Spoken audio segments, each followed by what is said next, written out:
Bueno, mire, el día de hoy, que estamos a 12 de julio, pues, ¿qué creen?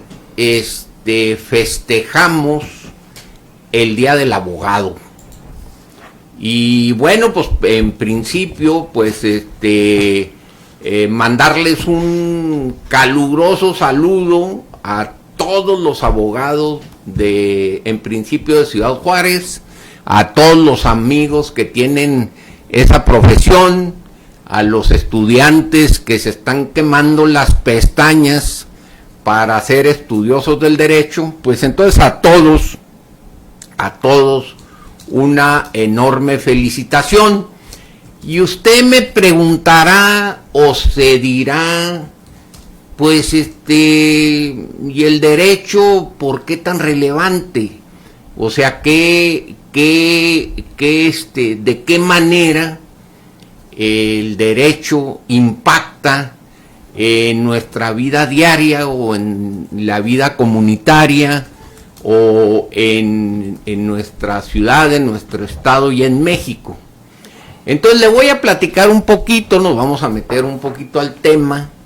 Déjeme decirle que el origen del derecho como garantía y salvaguarda de los ciudadanos en México no es un solo momento histórico, sino que es una cadena de transformaciones que van desde las raíces indígenas y coloniales hasta su culminación en la Constitución de 1917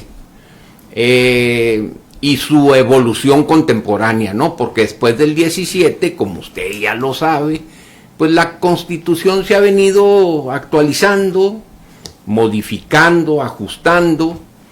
Entonces, la clave de todo este tema es entender cómo cada etapa añadió una capa de protección, límites al poder y reconocimiento de la dignidad humana.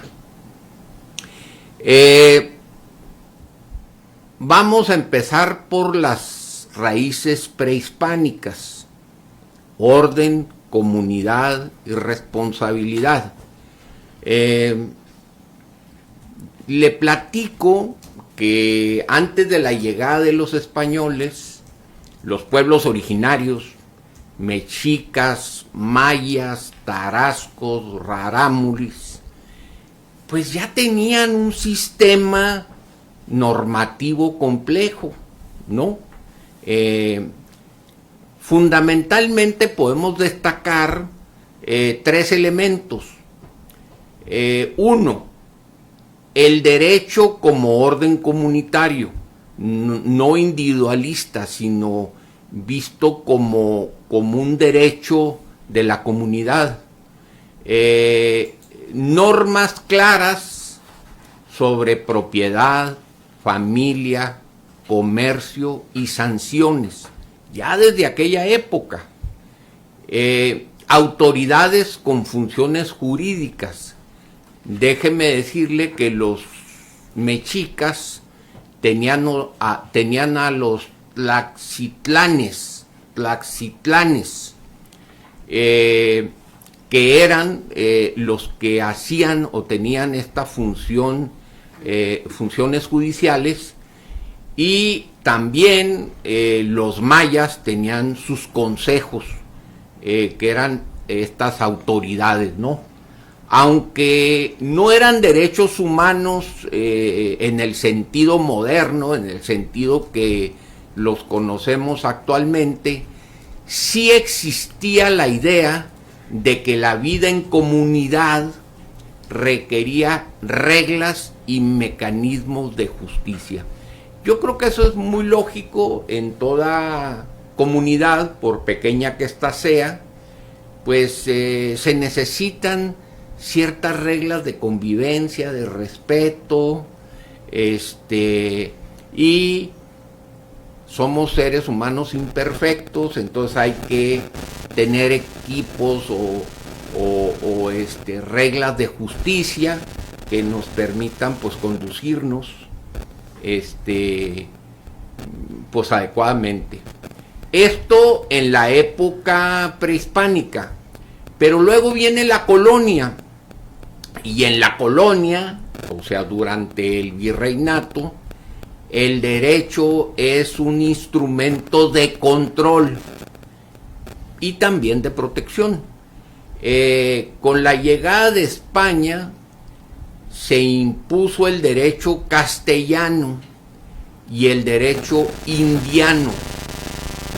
Aquí surge un punto crucial que en alguna vez lo tratamos aquí, Jorge, a lo mejor cuando hablábamos de Hidalgo o hablábamos de estos personajes, donde decíamos, o cuando hablamos de las constituciones, donde decíamos que la corona estableció las leyes para proteger a los indígenas, que eran las leyes de Indias. Se supone que esas leyes de Indias lo que protegían a los indígenas, lo que se quería era evangelizarlos, preservar sus derechos y todo, aunque sabemos que en la conquista pues no siempre se cumplieron esos objetivos, ¿no? Hubo crueldad, hubo otras cosas, pero la corona estableció pues esas leyes de Indias para proteger a los indígenas. Y como ya le dije, aunque muchas veces no se cumplían, introdujeron la idea de que el poder debía justificarse y limitarse, ¿no? Este es el germen del concepto moderno de garantía. Desde acá viene, desde la colonia. El Estado reconoce que debe proteger a ciertos grupos vulnerables frente al abuso del poder, ¿no? Ese es el tema de la garantía. Entonces ya vimos digamos las raíces prehispánicas, la época colonial, y luego viene inmediatamente la independencia y la primer constitución de 1824, y allí viene el nacimiento del ciudadano mexicano. Antes no había ese concepto. Entonces, tras la independencia, México adopta el constitucionalismo liberal: igualdad ante la ley, soberanía popular, división de poderes. Básicamente, igualdad ante la ley, soberanía popular, división de poderes. Aquí aparece por primera vez la noción de derechos del ciudadano como límites al gobierno. No sé, Jorge, si quieras entrarle, no sé si traigas algo, porque la siguiente etapa en México pues es la reforma y la constitución de 1857, y luego viene todo el proceso revolucionario que se consolida con la constitución de 1917, donde por primera vez, y creo que somos pioneros en el mundo, se establecen derechos sociales y justicia material. No sé si quieras entrarle un poco a ese tema.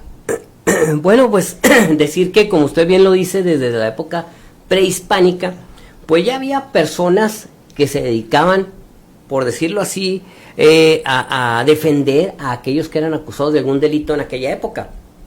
Existía lo que se llamaba el tepantlato, que era unas personas que estaban, pues que eran muy destacadas en la comunidad indígena, y antes de la llegada de de los españoles, pues ya realizaban esa labor en nuestro país como abogados, por decirlo. Eran como abogados. Lo escribe por ahí Fray Bernardino de Sahagún.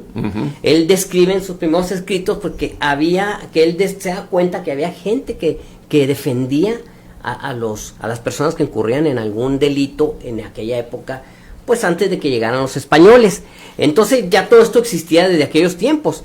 Y bueno, por ahí se detalla que había penas rigurosas muy fuertes.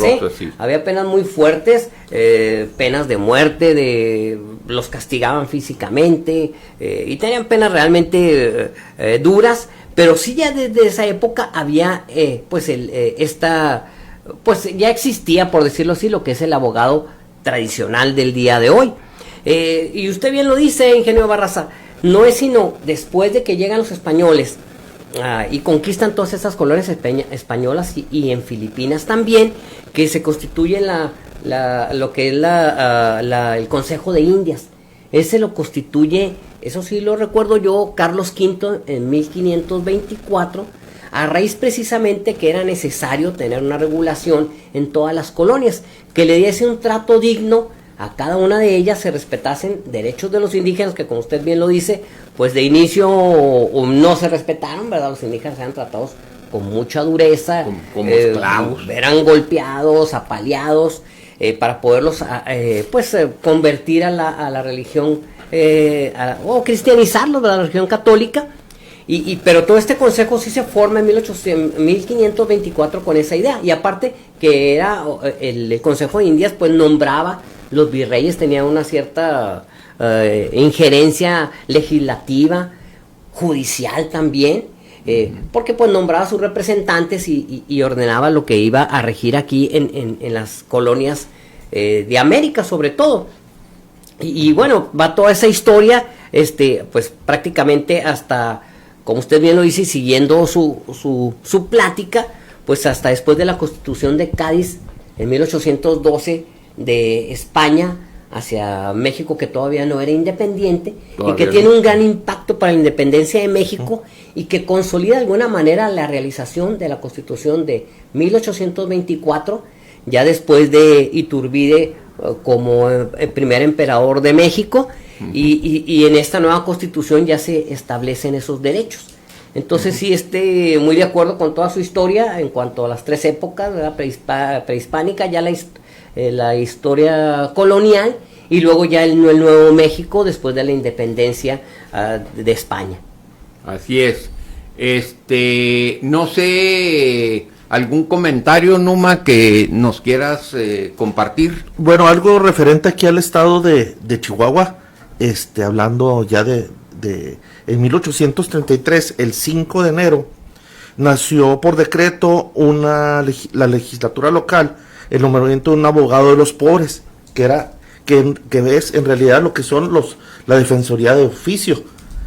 Esta institución, que depende del Supremo Tribunal de Justicia, tiene por comisión defender a los encausados que caen bajo de la acción de la justicia penal y que por su pobreza no tienen manera de pagar una persona que los defienda. Su establecimiento fue el 5 de enero de 1833, en que el titular recibió la denominación de abogado de pobres. Más tarde se le llamó Defensoría de Pobres, y en la actualidad Defensoría de Oficios. En ese tiempo existían 3 defensores en la capital, uno adscrito a cada ramo de los juzgados del ramo penal y mixtos de primera instancia, y otro en Santa Bárbara y Aquiles Cerdán. Y el primer licenciado, ya era licenciado, fue el licenciado José María Irigoyen de la O. Así que desde 1833 existe ya la Defensoría de Oficio. Con distintos nombres. Fue un dato curioso que bueno, uno siendo ingenieros todos no sabíamos esa parte de la historia, de hasta dónde van defendiendo lo que decías del maltrato, del abuso, que abusaban de la gente en veces con la ley. Sí, muy interesante tu dato, Noma, porque tiene mucho que ver con la creación del Estado Libre y Soberano de Chihuahua en 1824. Una vez que se crea ya el Estado oficialmente, nuestro Estado, y siguiendo tu historia de la abogacía en Chihuahua, ¿verdad? Pues automáticamente pues se crea el Tribunal Superior de Justicia en el Estado, ya con la necesidad de tener juristas y defensores, ¿verdad? Para las diferentes pues situaciones que se daban en el Estado. Y es el inicio pues en Chihuahua de lo que es la abogacía. Después por aquí ya traigo unos datos interesantes, ¿verdad? En 1835 la demanda de formación profesional obligó a muchos chihuahuenses a trasladarse a la Ciudad de México. Entonces se iban allá a la Ciudad de México para poder estudiar y poder pues empezar con esta incipiente profesión en nuestro estado. Después se funda la Escuela de Derecho en 1954 durante la gobernatura de Óscar Soto Maínez, y pues esto que está en donde ahorita se encuentra la Quinta Gameros, y esto da pues todavía un empuje más al desarrollo de esta carrera en nuestro estado. Y obviamente pues finalmente con la Barra Mexicana y el Colegio de Abogados ya en épocas más cercanas, y pues obviamente pues ya pues esta carrera, esta noble profesión pues ya instituyéndose totalmente en nuestro estado, ya en todo el país, ¿verdad? Pero inicia, como bien tú lo dices, Numa, pues en aquel momento que se constituye el Estado Libre Soberano de Chihuahua en 1824. Sí. Déjame decirte que Reforma y Constitución de 1857 es realmente esta Constitución donde se da un salto muy importante hacia las garantías individuales. Este es un momento decisivo porque esta Constitución del 57 introduce las garantías individuales, o sea, la libertad de expresión, la propiedad, el debido proceso, la libertad de trabajo. Además, también, fíjense, desde 1857 el juicio de amparo, creación mexicana que se convierte en el mecanismo por excelencia para proteger al ciudadano frente a los actos de autoridad. Me dice Tomás que vamos a un comercial, vamos y regresamos en un momento.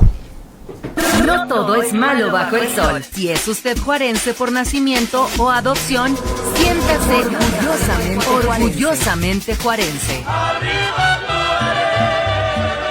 En la Cámara de Diputados trabajamos para fortalecer la cultura en nuestro país. Con la aprobación de la nueva Ley Federal de Cine y el Audiovisual, las películas mexicanas contarán con una permanencia de exhibición de 14 días en salas. Además, las plataformas digitales deberán contar con una sección para contenidos mexicanos. Esta ley fomenta la producción, distribución, exhibición y preservación de obras cinematográficas y audiovisuales realizadas en nuestro país. Cámara de Diputados, 66ª Legislatura, Soberanía y Justicia Social. Este es un caso del privilegio de dar a C a través de 860, líder informativo. Hola, soy Leslie y mi hermano se llama Emanuel. Tiene 14 años y tiene parálisis cerebral infantil. Y aunque nunca haya dicho una palabra, él nos habla con sus ojos y su sonrisa.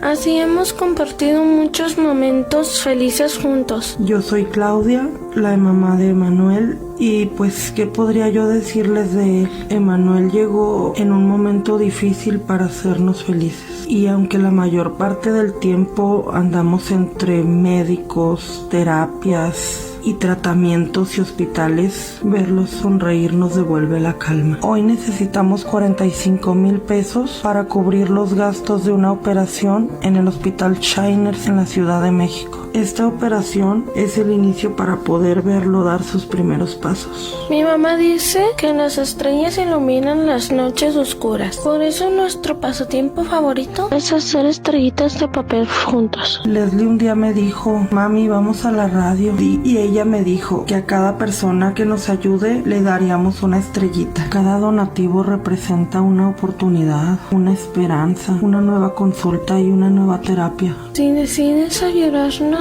yo te regalaré una estrellita. Ayúdanos, por favor. Apóyalos para lograrlo. Comunícate al Privilegio de Dar AC en horario de oficina 656-211-8102 y desde El Paso al 915-538-6341. Los teléfonos son 656-211-8102 y desde El Paso 915-538-6341. Este es un programa del Privilegio de Dar AC. Veracidad y confianza. 860. Congreso del Estado de Chihuahua. Más reformas a favor de las comunidades indígenas y afromexicanas en Chihuahua. La ley reconoce su autonomía, el derecho a la consulta previa, a sus sistemas normativos, a intérpretes y traductores. Y además asegura políticas públicas, presupuesto y participación con igualdad y respeto a su identidad. En la 68 legislatura, escuchamos y trabajamos para todas y todos. ¿Y cómo se siente, abuelita? ¿Cómo me siento? Pues acabo de ir a que me revisen a Medichihuahua y me fue muy bien. Me hicieron mis estudios y al final me dieron mis medicinas gratis para que no me cueste nada. Con Medichihuahua me siento muy bien. En Chihuahua cuidamos lo más importante, tu salud. Cuenta conmigo. Gobierno del Estado. 860, donde surge la noticia. El sentido de pertenencia es un sentimiento de identidad que el individuo genera con su comunidad. Orgullosamente juarenses, está de regreso.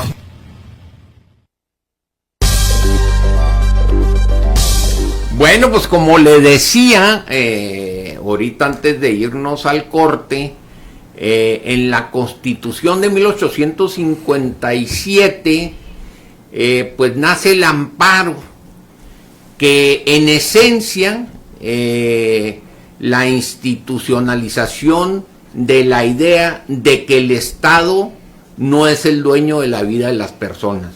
O sea, realmente el amparo protege a las personas del abuso de autoridad, digamos en términos más coloquiales. Y la siguiente etapa pues es la Revolución y la Constitución de 1917. Ahí, como le decía, pues es la primera constitución en el mundo en incluir los derechos sociales. ¿Y cuáles son estos derechos sociales?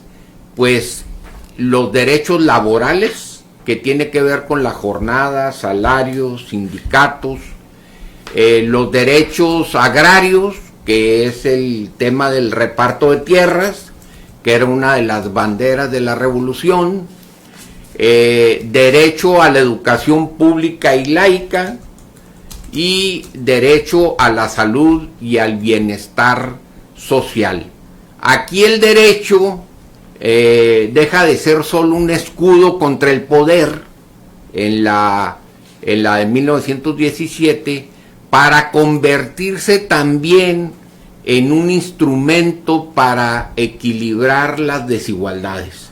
Ese es el gran paso y es el gran logro de la Revolución Mexicana desde el punto de vista de los derechos sociales.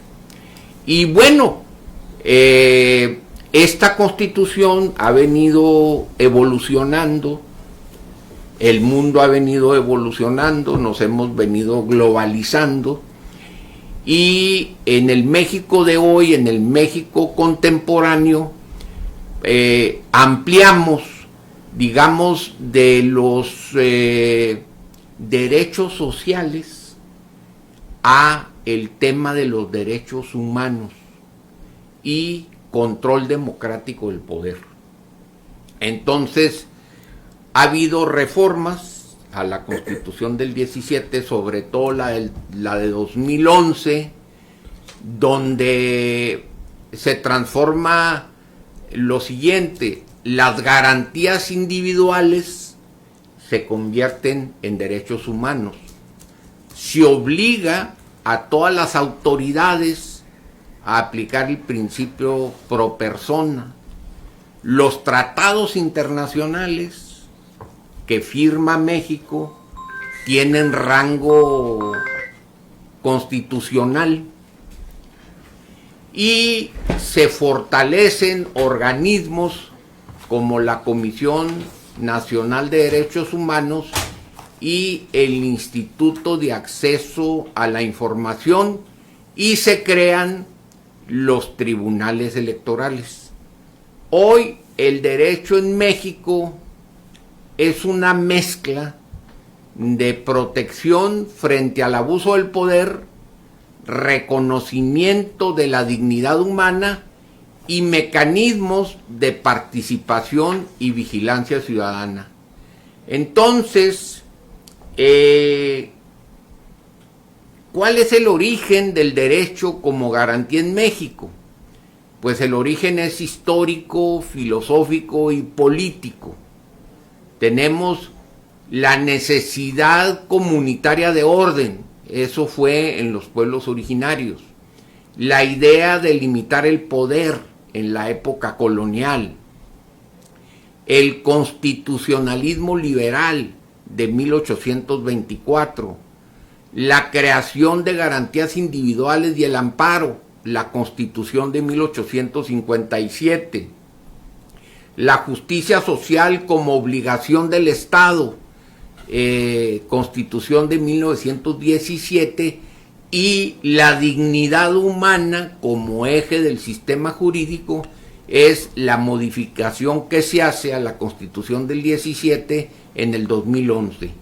En conjunto, el derecho mexicano nace de la lucha constante por equilibrar autoridad, libertad, Estado y ciudadano, poder y justicia.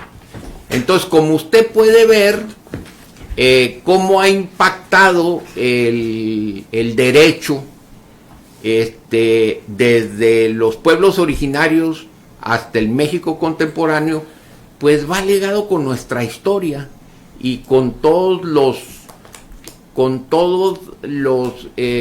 acontecimientos históricos que hemos vivido durante toda la historia de México, que realmente ha sido la búsqueda de que establezcamos reglas y normas que nos permitan tener una mejor convivencia y una mejor organización y un mejor Estado de Derecho para tener un mejor país. No sé qué te parezca, Jorge. Sí, eso es cierto.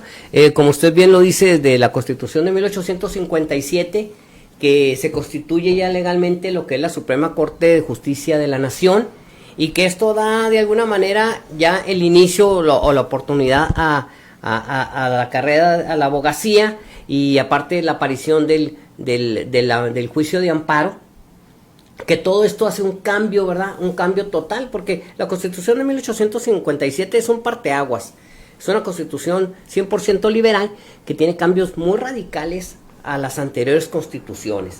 Entonces este cambio, liderado en su momento por Ignacio Comonfort, Benito Juárez, Juan N. Álvarez, y todo ese grupo de importantes personajes de esa época, pues da la oportunidad de que empiece ya a desarrollarse la carrera de abogado con todas estas reformas que se hicieron, sobre todo el artículo 4, que establecía que todas las personas tenían el derecho de ejercer la profesión que ellos eligieran. Claro. Que eso se da a partir de la Constitución de 1857.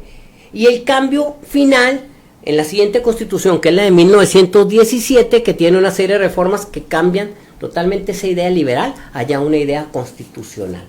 Lo que logra de alguna manera, pues que ya el tema que estamos hablando, lo que es el ser abogado, ¿verdad? Pues tenga un cambio ya radical y se convierta en lo que es actualmente, con todos esos cambios que usted nos platicó en los diferentes artículos, y que finalmente pues dan la oportunidad pues de que la carrera de la abogacía, ¿verdad? Pues se desarrolle como lo tenemos en la actualidad. Muy bien. No sé, Numa, algún comentario que quieras compartirnos.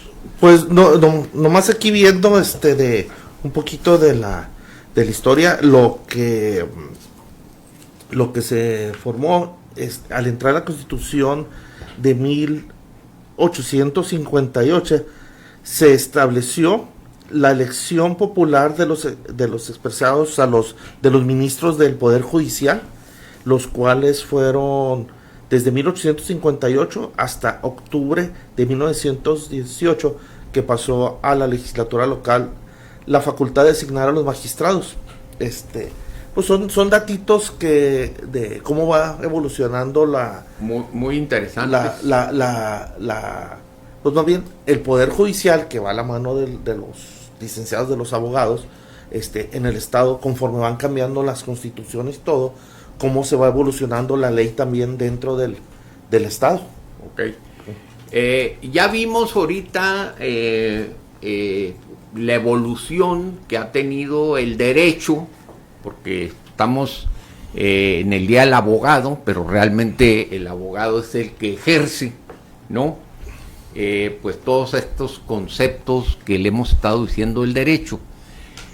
Pero ya vimos todo el contexto nacional, pero yo me pregunto, o quiero lanzarle a usted que nos escucha, una provocación. No, esta evolución del derecho, ¿cómo nos afectó a nosotros, los juarenses? ¿Cómo esta evolución del derecho, desde la misión de Guadalupe, cómo evolucionamos a Villa Paso del Norte y luego a Ciudad Juárez? O sea, el derecho, qué bronca ahí, qué papel jugó. Entonces, yo creo que el derecho, pues, fue un factor que moldeó, que sostuvo, y en muchos momentos críticos fue literalmente el factor que permitió que esta comunidad incipiente, estamos hablando de la misión de Guadalupe, sobreviviera, se consolidara y se transformara en la ciudad fronteriza, compleja y difícil que conocemos el día de hoy. Como usted sabe, la misión de Guadalupe, pues se funda en 1659. El derecho como orden y pacificación del territorio indígena. Fíjese, misión de Guadalupe, 1657, el derecho como orden y pacificación en territorio indígena. La misión de Nuestra Señora de Guadalupe de los Mansos del Paso del Norte fue fundada por Fray García de San Francisco. En esta etapa, el derecho impactó de tres maneras. El derecho indiano, que eran las leyes de las Indias, que regulaban la relación entre españoles e indígenas, estableciendo obligaciones de protección, evangelización y organización comunitaria. Esas son unas. La misión como institución jurídica, o sea, era un espacio donde se aplicaban normas sobre propiedad comunal, trabajo, vida familiar y convivencia entre grupos indígenas y colonos. Y la tercera, como ya alguna vez lo platicamos, Jorge, el presidio, porque la misión de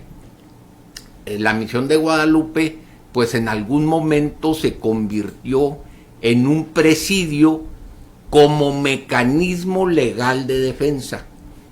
O sea, en la década de 1680, debido a rebeliones indígenas, la misión se convirtió en presidio, una figura jurídica militar destinada a proteger rutas y poblar territorios.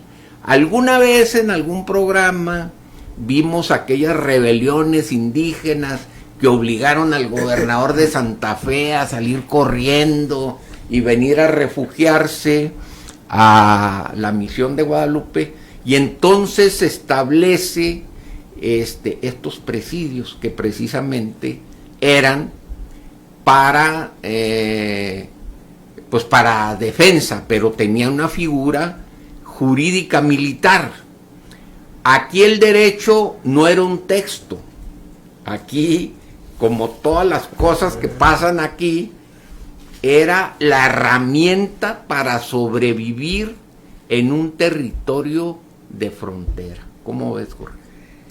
Pues sí, en aquel tiempo, como usted bien lo dice, en aquel tiempo de la Misión de Guadalupe, pues obviamente todo dependía del Imperio Español, ¿verdad? Todas las decisiones que se tomaban aquí, pues eran tomadas por todas, sobre todo muchísimo sobre lo que hablamos ahorita, sobre el Consejo de Indias, que tenía un gran impacto todavía en esa época sobre las decisiones locales.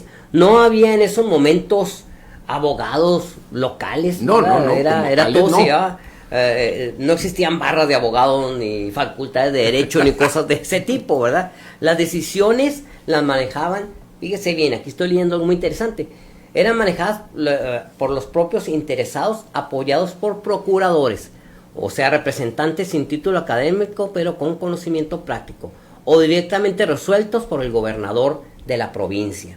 O sea, los que tenían la última decisión, pues eran los que estaban al mando, ¿verdad?, en aquellos momentos de lo que era de la Misión de Guadalupe y cualquier otra misión, así que fueran el cabildo, el alcalde que ya había en aquellos tiempos, todos ellos eran los que tomaban ese tipo de decisiones, ellos eran los abogados. Los que impartían el derecho. Los que impartían exactamente el derecho. Y por ejemplo, ¿verdad?, pues la primera autoridad local pues fue prácticamente religiosa, ¿no? Todas aquellas primeras autoridades, y eran las que tomaban esas decisiones. Entonces, bueno, existía como tal un título abogado, pero sí aquellos representantes que ponía el gobierno español eran los que tomaban las decisiones sobre cualquier litigio que sucediera en aquel momento aquí en nuestra región. Sí, luego de la Misión de Guadalupe, pues migramos a Villa Paso del Norte. Esto ya fue en 1826. El derecho se transforma como una estructura civil y comercial. En 1826 la región obtuvo el título de Villa Paso del Norte, según la Constitución del Estado de Chihuahua, 1826. Este cambio jurídico de pasar de la Misión a Villa Paso del Norte, pues tiene efectos profundos, porque es en ese momento cuando se da el nacimiento del gobierno civil local. Entonces aparece el cabildo, las autoridades municipales, reglamentos de policía y buen gobierno. También aparece la regulación del comercio. La villa se convirtió en un punto estratégico para rutas comerciales entre el centro y el norte de México. Ya veíamos nosotros que desde la Misión de Guadalupe, pues era un punto central para el comercio que venía desde desde el centro de la República hasta Santa Fe y más allá, ¿no? Y de allá nos traían productos que entraban por Nueva Orleans, no sé si te acuerdas aquella plática que dimos, y la Misión era como un punto muy estratégico del camino de tierra adentro, pero ya con la transformación a Villa Paso del Norte en 1826, pues entonces ya la villa adquiere un punto estratégico ya para esas rutas comerciales entre el centro y el norte de México. También aparece algo muy importante, que es la integración al federalismo mexicano. La villa pasó a ser cabecera de partido, lo que implicó jurisdicción, tribunales locales y competencias administrativas. El derecho permitió que la comunidad dejara de ser un asentamiento religioso militar, que era lo que tú decías que era la misión, un asentamiento religioso militar, y se convirtiera en una sociedad civil organizada con reglas claras para propiedad, comercio y convivencia.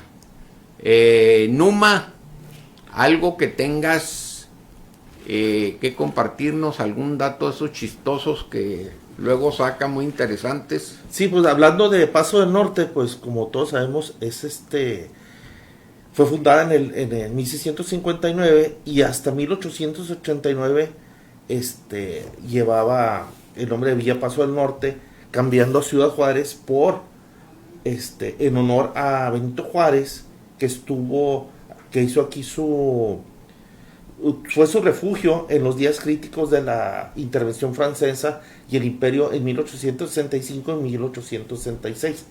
El decreto respectivo fue expedido por la legislatura local el 31 de julio de 1889 y entró en vigor el 16 de septiembre siguiente, y era jefe político de Distrito Bravos en el teniente coronel Mauro Cándano. Ándale. O sea, como en honor al presidente Benito Juárez, le dieron, cambió de villa a Ciudad Juárez, ya entró a otro rango de ciudad, ya no villa. Sí. Muchos podemos recordar un dato curioso, de lo que es todo lo que conocemos como Villa Ahumada, y es Ciudad Ahumada, ya no es villa. Ya cambió también. Cambió fue hace poco, o sea, no recuerdo la fecha, pero no fue en los 1800, acaba de ser hace unos años. Hace unos años, como cambia, y sé que les da otras facultades como municipio, todo, ya es otro marco jurídico que tienen de pasar a villa a pasar a ciudad. Sí, como bien dice Numa, en 1888 Villa Paso del Norte se convierte en Ciudad Juárez. El Congreso del Estado fue quien decretó este cambio en honor pues al papel que Benito Juárez desempeñó al gobernar desde esta frontera durante la intervención francesa. Pero este acto jurídico, ¿qué impacto tuvo? Pues tuvo tres fundamentales: la consolidación de la identidad nacional. La ciudad se vincula a la defensa de la soberanía y el constitucionalismo juarista, ¿no? Porque aquí es el refugio y la custodia de la libertad, ¿no? Entonces, consolidación de esa identidad nacional. Y luego también el fortalecimiento institucional. El nombre de Ciudad Juárez implica elevar la villa a ciudad con mayor jerarquía administrativa y competencias municipales. Y luego viene la modernización urbana. A inicios del siglo XX se aplicaron leyes de desamortización y lotificación que crearon propiedad privada formal, valores de uso de suelo, etc. El derecho aquí fue fundacional porque dio nombre, estructura y sentido político a la ciudad. George. Sí, yo quería, antes de dar ese paso ya a lo que es el Juárez moderno, pues sí ahondar un poco sobre el tema de la Villa Paso del Norte, como antes de hacer la transición a Ciudad Juárez, en 1888, como bien lo decía Numa, pues hay que hacer énfasis en que se hace un cambio, ¿verdad?, en esa época de lo que era una justicia militar a una justicia liberal, porque llega ese momento de la entrada de los liberales, allá por 1855-56, después de la caída de Antonio López de Santa Anna, que termina por dejar por fin la presidencia de la República. ¿Después de cuántas veces? Después de 11 veces de estar en la presidencia. Y bueno, que es un personaje súper interesante, Sí, ¿verdad? La vez también. pasada lo dejamos a media, no lo terminamos. Necesitamos dedicarle un programa a ese personaje, fíjate. Pues le dedicamos medio de un programa ya una vez, pero no llegamos ni No a llegamos ni a la historia. mitad. Sí, es Entonces, controvertido, Sí, tremendo. sí, exacto. Fíjense que por cierto que pasé y nada más por recordar para que no se me olvide y decirlo, pero tuve la oportunidad de que esta última vez que fue a la Ciudad de México, pasé por donde murió Antonio López de Santa Anna. Y yo no lo sabía, ¿verdad? Sino que pasé y vi una placa en un lugar y aquí dice, aquí falleció Antonio López de Santa Anna. Y ahí está, muy cerquita del centro histórico para que cuando anden dando la vuelta por ahí... Sacarle la vuelta a la placa. ¿O darle, no? pues, por lo menos ir a verla, ¿verdad? Nosotros que nos gusta todo eso y queremos ir y tocar y ver de la qué se historia trata. y todo, ¿verdad? Y ahí está una placa, está como unas 2 cuadras de lo que es el Zócalo. Y de suerte lo vi ahí arriba del Uber que me llevaba y pude ver que ahí es donde fallece. Pero bueno, el tema está, regresándome a lo que estamos hablando, que finalmente pasa a este momento muy liberal y sobre todo porque se basa mucho en la ley Juárez, que establece el 23 de noviembre de 1855 Benito Juárez, y que era una ley que cambia totalmente la ejerción de la abogacía en nuestro país, que hasta ese momento pues tenía muchas restricciones, porque vuelvo a repetirlo, de militar se va a liberal y entonces se eliminan ciertas situaciones que existían en aquel momento. Por ejemplo, la ley Juárez decía que había una igualdad ante la ley. Esto es que todos los ciudadanos, no importaba su estatus, ¿verdad? Su condición social, religiosa, todos debían de ser juzgados de la misma manera. Esas eran las cosas que... Y antes no, acuérdate que había las clases sociales y él como abogado pues saca esta ley. Otra es la supresión de fueros, le quita los fueros al clero y a los militares, que en aquel tiempo no podían ser juzgados ninguno de los dos. Y bueno, marca ese cambio en la abogacía en el país, y sobre todo la más importante, la separación de la iglesia y Estado, que obviamente disminuye el poder de la iglesia y permite pues de alguna manera que dejen de tener ese gran poder que tenía el clero en nuestro país y puedan ser de alguna manera castigados todos aquellos que tenían mucho poder y fuesen juzgados como todos los demás. Esto yo quería mencionar esto porque es parte importante. Es bien importante eso. En lo que es la abogacía en nuestro país antes del inicio de la actual Ciudad Juárez. Ahora, dijimos que Ciudad Juárez nace por el decreto del Congreso del Estado en 1888. Pero fíjese que Ciudad Juárez siempre ha sido epicentro de la historia de México, y resulta que la Revolución Mexicana de 1911 también tuvo un impacto profundo en nuestra ciudad. ¿Y por qué tuvo ese impacto? Porque la batalla de Ciudad Juárez de 1911 fue decisiva para la caída del régimen porfirista. Entonces, también el derecho fue una especie de motor de cambio nacional desde la frontera, o sea, desde la frontera para todo México. ¿Cuál fue ese impacto jurídico? Pues fue el nacimiento del constitucionalismo social. La victoria maderista en Juárez abrió el camino hacia la Constitución del 17. O sea, fue fundamental la victoria que se dio en Ciudad Juárez con la toma de Juárez, la firma de los tratados de paz y la salida de Porfirio Díaz del país.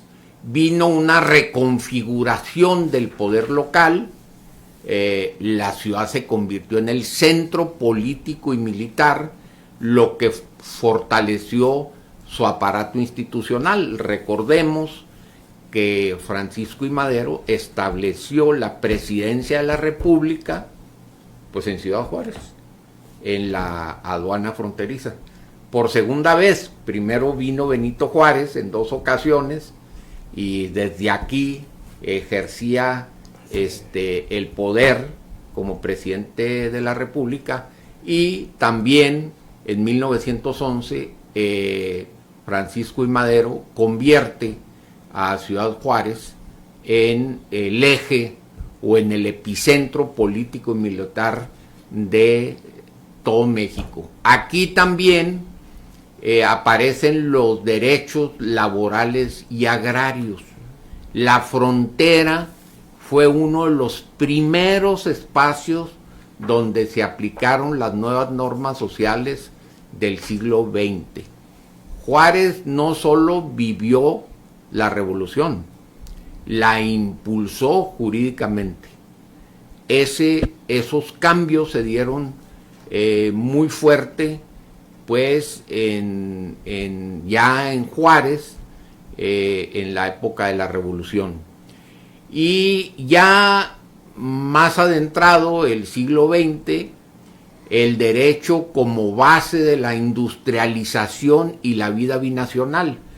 Pues con el crecimiento maquilador y el auge del comercio internacional, el derecho impactó también de una manera muy importante y de manera estructural. ¿Por qué? Porque tuvo que haber una regulación laboral moderna. ¿Qué quiere decir esto? Contratos colectivos, sindicatos, inspecciones, seguridad laboral, pues todo lo que implica el nacimiento, pues, del impulso de la maquiladora, ¿no?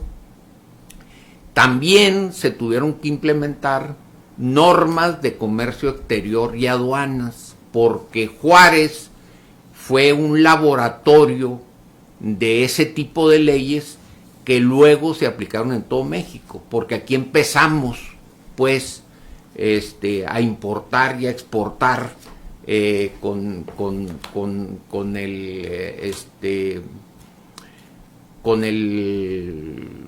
el comercio de maquiladoras. Ahorita tenía aquí el nombre del acuerdo maquilador, cómo entraban mercancías de una manera y luego ya salían integradas, ¿verdad? Y entonces, pues Juárez fue donde se experimentaron estas leyes y que luego se aplicaron a todo México. También otro derecho que impactó fuertemente, pues fue el migratorio. La ciudad se convirtió en punto clave para políticas de refugio, tránsito y repatriación que no se daban en ninguna otra parte del país. Y luego tuvo que venir una coordinación binacional donde se tuvieron que llegar a acuerdos locales de la ciudad con autoridades estadounidenses para, pues, seguridad, comercio, movilidad. Y hasta la fecha, ¿no? Tenemos esa coordinación muy estrecha entre ambos lados de la frontera para todos estos temas de acuerdos locales que tienen que ver con el comercio, la movilidad y la seguridad. Entonces ahí la dejo para que vean cómo también el derecho en Juárez ha venido impactando, pues desde la Misión de Guadalupe, Villa Paso del Norte, la fundación o la creación de la ciudad en 1888, y cómo nuestra vecindad con el país más poderoso del mundo, con esta región que tiene una estrecha relación binacional, cómo el derecho también se convierte en una herramienta fundamental, pues, para garantizar no solo los derechos y las garantías individuales, sino también para garantizar el crecimiento, la armonía, la interacción de personas, de bienes, de servicios entre dos países, entre dos ciudades, ¿no? Entonces, todo eso implica el derecho. Jorge. Ingeniero Barraza, viene usted más preparado que los sus compañeros licenciados. Yo un abogado en un juicio oral, ¿verdad? Yo ya me deja así como que sin palabras. Después de lo que hablé, se me antoja un café, pero Yepes no, para nada. No trae nada el doctor Yepes. ¿Dónde andas, Yepes? Ya mero te toca la gustada sección. Se me hace que te vamos a quitar minutos porque no llega.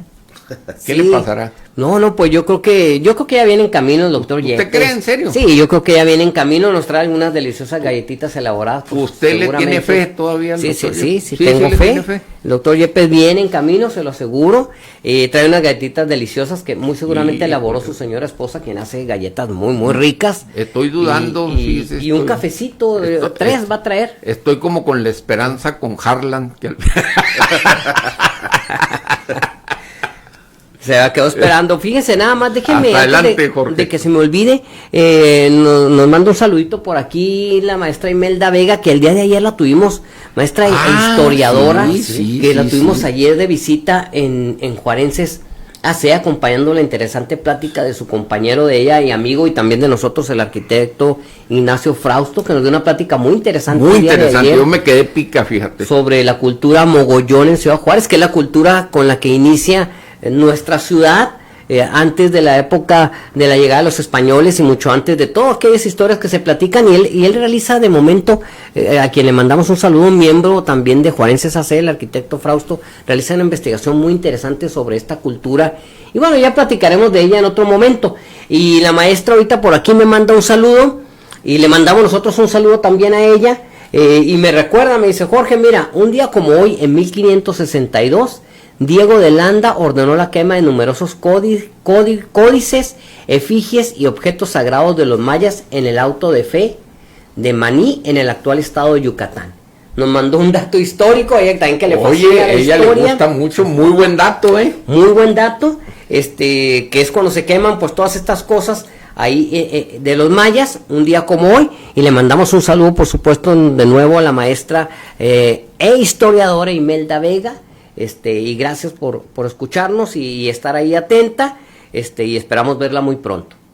Ok, Numa, por ahí tenemos, ya estamos llegando a la época contemporánea y estamos en Juárez, pues tenemos personajes importantes de la sociedad juarense que han hecho aportaciones muy importantes desde el punto de vista de la profesión de abogados, y tenemos algunos muy representativos que están en nuestro libro de Juarenses Distinguidos.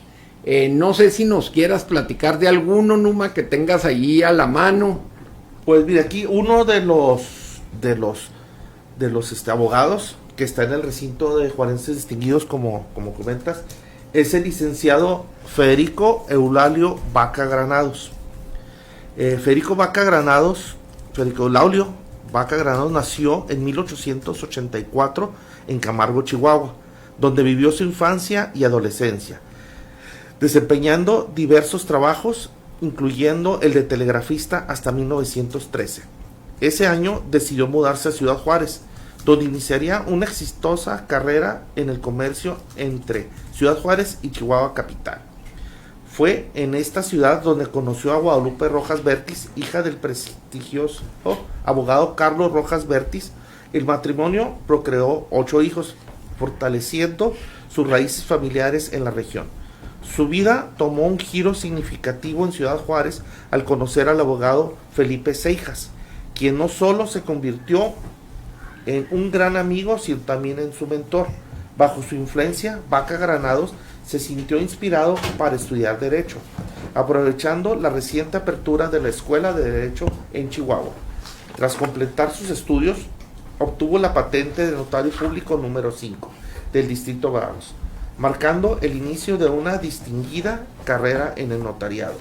Además de su trabajo legal y notarial, Vaca Granados se involucró activamente en la vida cívica de la comunidad. Contribuyó decisivamente a la fundación del Colegio Teresiano y el Colegio Instituto México, destacándose como un ferviente defensor de la educación y de los derechos humanos. Su compromiso con estos ideales se reflejó en su vida profesional y personal, donde siempre buscó promover el bienestar y la justicia. Falleció en 1966, dejando un legado de dedicación a la ley, la educación y los derechos humanos en Chihuahua. Su vida es recordado como un ejemplo de servicio comunitario y profesionalismo, influyendo positivamente en las generaciones futuras. Órale. Pues, ¿qué cree? Ya llegó el doctor Yepes, fíjese. Y como le dije, no trajo café. Digo, no, trajo una agüita, ¿cuál gusta? Excelente. Doctor, ¿qué le diré? Buenos días, buenas tardes, buena mañana. Bienvenido, doctor. Está usted en su casa en 860, líder informativo. Muy bien, qué gusto estar aquí hoy domingo con ustedes y que el Radio Escucha esté disfrutando un buen programa como lo hace cada 2 domingos con el programa de todos, que ya es de todos, de Juárez, orgullosamente juarenses, y que nos esforzamos por traer varios temas, y yo me esfuerzo por traerles algo de beber. Café, está haciendo mucho calor, dije no, les voy a dar café y se van a volver locos o algo les va a pasar, pero unas bebidas frescas, miren, una agüita de Jamaica que le va a quedar de maravilla. Para la otra tráiganos un latte con hielo. Siempre saca algo de la manga, pero muy interesante el programa, los ven escuchando. Otra palabra que es de médicos, incipiente, por ahí dijo la parte incipiente cuando hablábamos aquí, que significa de inicio, ¿verdad? Lo originario. Claro. Entonces eso lo usamos mucho en medicina para los síntomas incipientes. Pero bien, un gran personaje, por cierto, el día de hoy, y disfrutando del programa. Sí, pues déjame decirte o decirles a todos que la frontera, estamos ya en la época moderna, en la frontera, exige un derecho más rápido, más práctico y vigilado, ¿no? En el norte el derecho impacta de 3 formas muy importantes: amparo como defensa inmediata frente a actos de autoridad migratoria, aduanal o policial; derecho laboral aplicado en maquilas con miles de trabajadores y sindicatos activos, yo creo que usted sabe de qué le hablo. Y derecho penal y de seguridad sometido a presión constante por la dinámica fronteriza. Mientras en el centro el derecho puede ser más institucional, en el norte tiene que ser operativo. Si una garantía falla, la consecuencia se siente de inmediato en la calle, en la empresa y en el puente internacional. O sea, aquí no podemos tener un derecho pasivo, necesitamos a madre y activo. El norte obliga al Estado mexicano a modernizarse. El juicio de amparo colectivo para temas laborales y ambientales, regulación de zonas económicas y parques industriales, normas de comercio exterior y aduanas que se aplican primero en el norte y después en todo el país, coordinación interinstitucional con autoridades estadounidenses. En otras palabras, el norte en donde México prueba si las leyes funcionan en un entorno globalizado. El derecho como protección frente a la desigualdad territorial.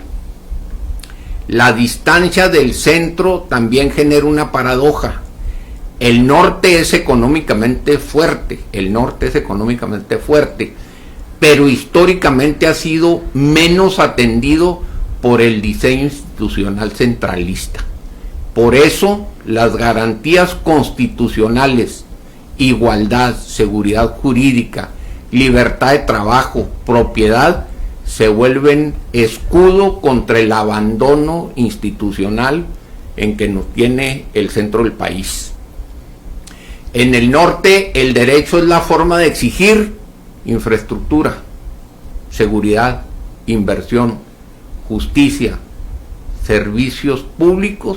El derecho se convierte en palanca de equilibrio federal. Pues déjeme le doy un aplauso, licenciado Barraza. Ya lo van a dar una notaría. A ver. No sé qué. Jorge, no, me deja usted enmudecido ante su conocimiento jurídico que nos viene ilustrando el día de hoy. No sé si que me dé gusto o miedo. No sé, pues me está dando más bien miedo, doctor Yepes.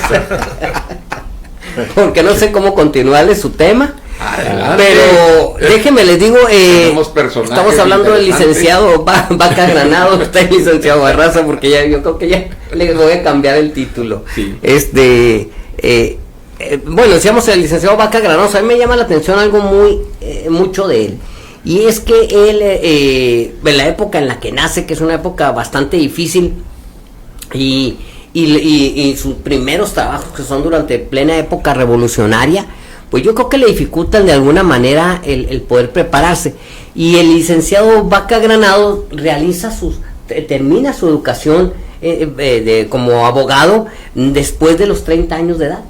Y eso es algo que me llama mucho la atención, porque cómo, ¿verdad?, a pesar de todas las dificultades que debe haber tenido durante su juventud para poder realizarla, debido a todo ese movimiento social que había en México y que hacía muy difícil que las personas pudiesen ir a la escuela, independientemente que era difícil de todos modos encontrar un lugar en donde prepararse en aquellos tiempos, y él lo logra después de los 30 años. Eso me llama mucho la atención y demuestra de alguna manera su gran actitud y su deseo de superarse.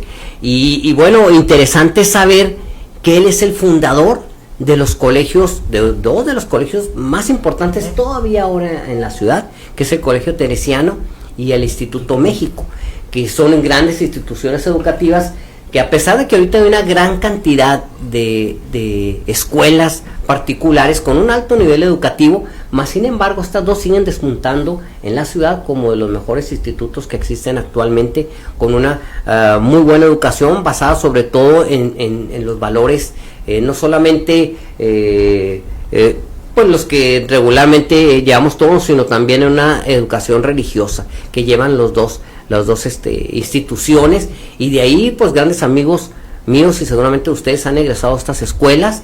Aquí del tenemos México yo. Bueno, pues yo qué bueno. Teresiano, tercera generación. Pues miren, ustedes tienen mucho que platicarnos de estos dos institutos, pero que siguen siendo todavía importantes en la ciudad. Del Instituto México salíamos los hombres y del Teresiano las mujeres. Bueno, en mi época, no sí, la de Numa. Sí, no, cambió a mediados de los 70s, el Teresiano empezó ya lo que fue mixto, y luego le siguió en México unos años después. Al revés, empezó a incorporar niñas. Igual un dato era, siempre en el fútbol era el Teresiano contra el México, en los 70s y 80s, algunos amigos y ex compañeros del equipo ahí de primaria y secundaria, buenos amigos todos, siempre era muy buenos partidos. Hablando de que estamos en el mundial, era pues la liga local, la Marcelino Champañán de aquellos tiempos 70s, 80s. Y buenas escuelas, Teresiano 70 años en el Instituto México, yo creo igual, igual más o menos. Unos 70 años ya han hecho huella en la ciudad, pues, de tiempo, resiliencia, todo.